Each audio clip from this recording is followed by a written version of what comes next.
काफ़ी टाइम से मेडिसिन ले रहे हैं, 25 दिन हो गए सर, 1 महीना हो गया सर, 2 साल हो गए सर, 6 महीने हो गए सर, 8 महीने हो गए। काफ़ी टाइम से हम मेडिसिन ले रहे हैं, एलोपैथिक मेडिसिन ले रहे हैं, आयुर्वेदिक मेडिसिन ले रहे हैं, होम्योपैथिक मेडिसिन ले रहे हैं, यूनानी ले रहे हैं, फिजियोथेरेपी करा रहे हैं, लेकिन आराम नहीं मिल रहा है। इसका कारण क्या है, आज इस वीडियो में डिटेल में हम समझने वाले हैं। अगर आप इस वीडियो को ध्यान से देखते हैं तो आपकी समस्या 101% ठीक हो जाएगी। कुछ मेडिसिन बताने की मैं कोशिश करूंगा जिससे कि आपकी समस्या ठीक हो, और अगर आपको वास्तव में लगता है कि आपको एक्चुअल में प्रॉब्लम है और अगर आपकी रिपोर्ट्स जो है वो नॉर्मल आ रही हैं, तो आप इस वीडियो को ज़रूर लास्ट तक देखें जिससे कि आपकी समस्या ठीक हो जाए। मैं आपका कीमती समय ज़्यादा बर्बाद नहीं करूंगा और सीधा मेन टॉपिक पर आते हैं। देखिए, गले की समस्या हम क्या कर सकते हैं, तो पहले ये समझ लीजिएगा। मतलब कि गले की समस्या के लिए हमें क्या करना चाहिए और गले की समस्या हमें हो क्यों रही है। क्योंकि जब हम लगातार किसी बीमारी से, किसी इरिटेशन से ग्रसित होते हैं तो हमारा दिमाग खराब होता है, और जब हमारा दिमाग खराब होता है तो हमें कुछ काम करने का मन नहीं करता, कुछ खाने पीने का मन नहीं करता और किसी से बात करने का मन नहीं करता है। तो जब ये सिचुएशन आपके साथ में हो रही है तो यहाँ पर काफ़ी सारे फैक्टर्स इसमें इन्वॉल्व हैं। काफ़ी सारी ऐसी चीज़ें हैं जो इन्वॉल्व है, जो आपको परेशान कर सकती हैं और आप परेशान उनसे हो भी रहे हैं।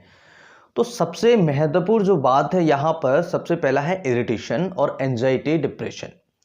देखिए, एंजाइटी अलग चीज़ हो गई, डिप्रेशन अलग चीज़ हो गई, दोनों अलग चीज़ें। लेकिन एंजाइटी डिप्रेशन में हमारे शरीर में कुछ ऐसे हार्मोन्स रिलीज होते हैं, कुछ ऐसी चीज़ें निकलती हैं जो हमारे बॉडी में, हमारे शरीर में, ब्लड में, मसल्स में, नर्वस सिस्टम में, ब्रेन में काफ़ी सारे ऐसे उथल पुथल सी मचा देती हैं जो हमारे शरीर के लिए नुकसानदायक है। और ये एंजाइटी डिप्रेशन अगर हम समय रहते सही नहीं करेंगे तो हमें काफ़ी सारी प्रॉब्लम्स आगे फ्यूचर में आने वाली हैं।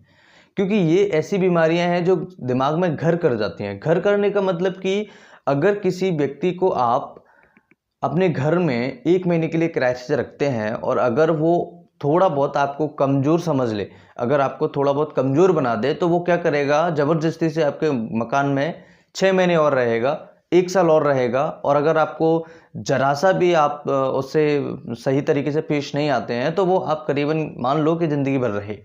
तो इसी तरीके से इस वाक्य को बोलते हैं किसी की घर में घर बनाना, किसी दिमाग में घर बनाना, घर कर गई ये बात। तो यहाँ पर इसे समझना ज़रूरी है। एंजाइटी डिप्रेशन का बहुत महत्वपूर्ण रोल है इसके अंदर, जो आपको गले की समस्या हो रही है। दूसरा, जिनको रिकरेंट बीमारी होती है, रिकरेंट बीमारी का मतलब होता है उनको बार बार कोई इन्फेक्शन होता है, उनको बार बार कोई प्रॉब्लम होती है। तो ऐसी सिचुएशन में भी अगर आप इस चीज़ से ग्रसित हैं, आपको रिकरेंट परेशानी हो रही है, 6 महीने में बार बार हो रही है, या 1 साल में आपको रिकरेंट हो रही है, या आपको 3 महीने में रिकरेंट हो रही है, तो ये भी एक बहुत बड़ी समस्या है। तो रिकरेंट बीमारी कब होती है इसे समझिए। जब किसी बीमारी की इम्यूनिटी लो है, जब किसी बीमारी के अंदर, शरीर के अंदर किसी को इन्फेक्शन ज़्यादा है, किसी को बहुत ज़्यादा इम्यूनिटी लो होने की वजह से उसकी डाइट जो है प्रॉपर तरीके से नहीं है और उसकी वजह से इम्यूनिटी लो होती है। जब व्यक्ति खाना सही तरीके से नहीं खा पाएगा, जब व्यक्ति कोई सही तरीके से फिजिकल एक्टिविटी नहीं कर पाएगा, काम नहीं कर पाएगा, तो उसकी इम्यूनिटी लो होनी है। और व्यक्ति जब खाना सही से नहीं खाता है तो उसके लिए एक फैक्टर होता है एंजाइटी, डिप्रेशन। जब आदमी एंजाइटी और डिप्रेशन में होता है तो उस मरीज को कुछ ना तो खाने को अच्छा लगता है, ना कुछ उसको पहनने को अच्छा लगता है, और ना उसको कोई फिजिकल एक्टिविटी करने की इच्छा होती है। तो ये तीनों फैक्टर्स किसकी वजह से हो रहे हैं? एंजाइटी एंड डिप्रेशन की वजह से। एंजाइटी मतलब कि किसी चीज़ की बार बार लगातार चिंता रहना हमारे शरीर में, हमारे दिमाग में, तो उसकी वजह से आपको 3 चीज़ें सबसे ज़्यादा अफेक्ट होंगी। सबसे पहला, खाना पीना आपका कम हो जाएगा, खाना पीना सही से नहीं खाएंगे, किसी से अच्छे से बात नहीं करेंगे, रहन सहन सारी चीज़ें आपकी बदलाव आपको आने लगेंगे। तो एंजाइटी डिप्रेशन यहाँ पर भी लागू हो रहा है। और अगर किसी व्यक्ति को मान के चलिए इम्यूनिटी लो हो जाएगी तो वो व्यक्ति के अंदर बार बार रिकरेंट इन्फेक्शन होने के चांसेस बढ़ जाते हैं, बार बार उस मरीज को बहुत सारी प्रॉब्लम्स आने लगती हैं। तो ये एक दूसरा बहुत ज़्यादा महत्वपूर्ण रीज़न है, बहुत ज़्यादा इम्पॉर्टेंट जो रीज़न है, कॉज है, वो आप सभी को समझना चाहिए।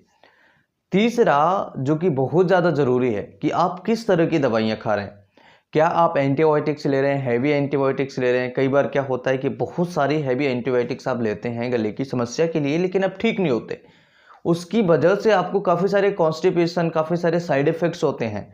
जैसे कि अगर आप एमोक्सिलिन टाइप की कुछ दवाइयाँ लें, तो उनके साइड इफ़ेक्ट्स पता है आपको क्या है? मरीज़ को दस्त लगा देती हैं, मरीज़ को एब्डोमेन में कई बार गैस बनाने लगती हैं, कई बार दस्त लग जाएंगे तो मरीज़ को सीवियरिटी बहुत ज़्यादा हो जाती है। अगर आप ध्यान नहीं देंगे तो दस्त की वजह से आपको शरीर में पानी की कमी आएगी। इस तरह के साइड इफ़ेक्ट्स आपको कई बार होने लगते हैं। तो हैवी एंटीबायोटिक्स आप ले रहे हैं या आप पेंटासिड्स जो आपको एंटासिड्स हैं वो उस तरह की दवाइयाँ ले रहे हैं, जैसे कि पेंटाफोर्टी वगैरह है।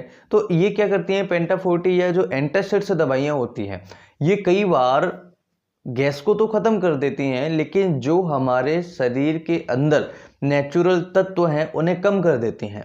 और ये इतने कम हो जाते हैं कि हमें कॉन्स्टिपेशन होने लगता है या हमें कोई और बीमारी पेट से संबंधित हो जाती है। तो इस तरह की दवाइयों से हमें इस प्रकार की समस्या हो सकती है। इसके अलावा जब हम कोई पेन किलर लेते हैं, पेन किलर मतलब कि दर्द निवारक दवाइयाँ, तो दर्द निवारक दवाइयाँ भी हमारे लिवर को, किडनी को डैमेज करती हैं, जिससे हमारी बीमारी और ज़्यादा बढ़ने वाली है। और अगर दोस्तों आपसे एक रिक्वेस्ट करूं कि आप इन सारी चीज़ों को, फैक्टर्स को समझें बहुत अच्छे तरीके से, तो आपकी समस्या धीरे धीरे आप अपने दिमाग से इन सारी चीज़ों को निकालिएगा कि नहीं, मैं बिल्कुल स्वस्थ हूं, हेल्दी हूं और अपने खाने पीने का ध्यान रखेंगे तो आपकी अनफॉर्चुनेटली आपकी समस्या ठीक होती जाएगी। और कई बार क्या होता है, अनफॉर्चुनेटली आपकी समस्या ठीक नहीं होती है तो आपको बहुत ज़्यादा प्रॉब्लम्स होती हैं। और अगर आप इस घर निकाल देंगे, आपके दिमाग से ये सारी चीज़ें निकल जाएंगी, तो धीरे धीरे आपकी समस्या ठीक होना स्टार्ट हो जाएगी। और अगर फ्रेंड्स आप गले से रिलेटेड कुछ और ज़्यादा वीडियोस देखना चाहते हैं, ट्रीटमेंट समझना चाहते हैं, तो हमने एक नई सीरीज़ बनाई हुई है जिसकी लिंक हमने वीडियो की डिस्क्रिप्शन में दी हुई है। आप वहाँ पर जाकर विजिट करें और हमें सपोर्ट करें, सब्सक्राइब करें, जिससे कि हम आगे आपको और ज़्यादा और अच्छे अच्छे वीडियोस प्रोवाइड कराने की कोशिश कर सके। तो उस सीरीज़ की लिंक हमने वीडियो की डिस्क्रिप्शन में दी हुई है, आप वहां जाके हमें सपोर्ट कर सकते हैं और आप हमें वहां पर सब्सक्राइब भी कर सकते हैं। अगर बात करें इसके अलावा हम क्या मेडिसिन आपको दे सकते हैं, तो देखिए, अगर आपने सिटी स्कैन कराया है, एमआरआई कराया है, एक्सरे कराया है, अल्ट्रासोनोग्राफी कराया है, ब्लड टेस्ट करा लिए, सीबीसी करा लिया, थायराइड करा लिया, एलएफटी करा लिया, यूरिन टेस्ट करा लिया, काफ़ी सारे टेस्ट थे जो इससे रिलेटेड थे, वो हमने करा लिए, लेकिन फिर भी हमें रिलीफ नहीं है। तो ऐसी सिचुएशन में सारे टेस्ट आपके नॉर्मल आ रहे हैं और टेस्ट नॉर्मल आने की वजह से भी आप चिंतित हैं कि भाई टेस्ट नॉर्मल आ रहे हैं और मुझे ये समस्या है। तो ऐसा हो क्यों रहा है? ये इसलिए हो रहा है क्योंकि आपने दिमाग में कुछ चीज़ें बिठा रखी हैं। जब तक आप दिमाग से कोई चीज़ें नहीं बाहर निकालेंगे, तब तक ये समस्या आपकी ठीक नहीं होने वाली है। उसके लिए होम्योपैथी में एक ब्रांड आता है, एक मेडिसिन आता है R47। R47 जो ग्लोवस हिस्टेरिकस जैसी बीमारियां हैं, जो आपको लगता है कि चिंता है, डिप्रेशन है, भय है, आपके गले में कुछ अटका सा हुआ है, आपके गले में दर्द है, आपको हिस्टेरिकल प्रॉब्लम्स हैं, तो ये सारी समस्याओं के लिए R47 जो मेडिसिन है बहुत ही कमाल की है, बहुत अच्छे रिजल्ट्स है आपको। मैं किसी भी मेडिसिन का प्रमोशन नहीं कर रहा हूँ, किसी भी मेडिसिन को प्रमोट नहीं कर रहा हूँ, लेकिन आपकी समस्या को देखते हुए मुझे ये बताना पड़ रहा है। तो यहाँ पर आप R47 का यूज करके अपनी बीमारी को ठीक कर सकते हैं और अपने रूटीन में कुछ चीज़ें इंक्लूड करिए, जैसे कि खाना पीना सुधारिए। दूसरा, आपको याद रखना होगा कि आपके रूटीन लाइफ में एक्सरसाइज कितनी हो रही है, एक्सरसाइज कीजिए। एक्सरसाइज करने से, डाइट सुधारने से हमारे बॉडी में कुछ ऐसे हार्मोन्स रिलीज होते हैं जो हमारे बॉडी के लिए बहुत ज़्यादा बेनिफिशियल्स होते हैं, और वही हार्मोन्स हमारे शरीर के जो बेकार हार्मोन्स बढ़ रहे थे उन्हें कम कर देते हैं। तो हमारी बॉडी की काफ़ी सारी बीमारियां ऑटोमेटिकली ठीक हो जाएंगी। इसके साथ में कम्युनिकेशंस बनाए रखें, बातचीत बनाए रखें, बातचीत करें, अपने दोस्तों के साथ में बातचीत करें, अपने फ्रेंड्स के सर्कल में जाएं, घूमें थोड़ा बहुत। अगर आप इंजॉयबल कोई मोमेंट्स है आपके पास तो उसे एंजॉय करें, जिससे कि आपके दिमाग से काफ़ी सारी चीज़ें बाहर निकलती हैं और आउट हो जाती हैं और उस जगह पर कोई नई चीज़ें, अच्छी चीज़ें आ जाती हैं, जिससे आप अपनी बीमारियों को ठीक कर सकते हैं और अपनी बीमारी आपकी ऑटोमेटिकली ठीक हो जाएगी। तो इस तरह से आप धीरे धीरे इसे रूटीन में लाएं। एक्सरसाइज नॉर्मली कम से कम आधा घंटे मॉर्निंग में करें, जो कि ऑक्सीजन का फ्रेश एयर जो हमें मिलता है उसके अंदर 7 बजे से पहले पहले 30 मिनट का एक्सरसाइज है वो आपको करनी है, ऑक्सीजन अच्छी मात्रा में। दूसरा, आपको डाइट सैलेड्स आपकी डाइट में बढ़ाने हैं और हेल्दी फूड्स आपको लेने हैं, ताज़ा फल सब्जियां खाएं। इसके अलावा जो मेडिसिन मैंने आपको बताया R47 बहुत ही कमाल की मेडिसिन है, जो कि आप अच्छे तरीके से ले सकते हैं। हिस्टेरिकल प्रॉब्लम्स में, चिंता, डर, भय, ये सारी चीज़ों में बहुत अच्छे कमाल के इसके रिजल्ट मिलते हैं। जिन मरीजों को लगता है कि मेरा गला किसी ने जकड़ लिया है, किसी ने बांध दिया है, जैसे कई लोग होते हैं टाई बांधने के बाद में उसको लगता है कि गला मेरा बहुत ज़्यादा बंद हो रहा है, तो ऐसी सिचुएशन में अगर उनको ऐसा फील होता है तो यहाँ पर आप लैकेसिस 30 पोटेंसी में दिन में एक बार ले सकते हैं, सुबह या फिर शाम को केवल एक बार लें। और जिनको बहुत ज़्यादा प्रॉब्लम है वो 2 बार ले सकते हैं, 30 पोटेंसी सुबह एंड शाम को। लैकेसिस लेने से आपकी ये समस्या जो घुटन टाइप की आपको होती है गले में, ये जो आपको लगता है किसी ने बांध दिया है गला, बहुत जल्दी रिलीफ आपको मिल जाएगा। वीडियो अच्छा लगे तो लाइक एंड शेयर करें। अगर आप हमारी और सीरीज़ देखना चाहते हैं जो गले से रिलेटेड हैं, गले से संबंधित है, उसकी लिंक हमने वीडियो की डिस्क्रिप्शन में दी हुई है। और आप चिंता, भय, डिप्रेशन को बाहर निकालिएगा, कोई बड़ी बात नहीं है। काफ़ी सारे ऐसे मरीज हैं जिनको ज़िंदगी भर की बीमारियां हो जाती हैं और आपको तो 2 महीने 3 महीने से बीमारियां हैं, रिपोर्ट्स आपकी नॉर्मल हैं, तो आपको घबराने की कोई ज़रूरत ही नहीं है। बस आपको रूटीन थोड़ा सा चेंज कीजिएगा, फ्रेंड सर्कल में जाइएगा, जिससे कि आपके सारे प्रॉब्लम्स बाहर आ सकें, जो आप दिमाग में बैठा कर रखे हुए हैं वो बाहर निकल सके। बस अभी आप ये कर रहे हैं कि उनको बाहर नहीं निकालने का मौका दे रहे हैं, वो बाहर नहीं निकल रहे हैं, जिसके वजह से आपको समस्याएं आ रही हैं। सो मुझे लगता है कि आज का वीडियो आप सभी के लिए हेल्पफुल होगा। मैंने मेडिसिन भी आप सभी को बताया और उम्मीद है कि वीडियो आप सभी के लिए बहुत ज़्यादा महत्वपूर्ण इंपॉर्टेंट होगा, जिससे आप बहुत कुछ अच्छी जानकारी समझ पाए होंगे। वीडियो अच्छा लगे तो लाइक एंड शेयर करें। नमस्कार, थैंक्स फॉर वॉचिंग, जय हिंद।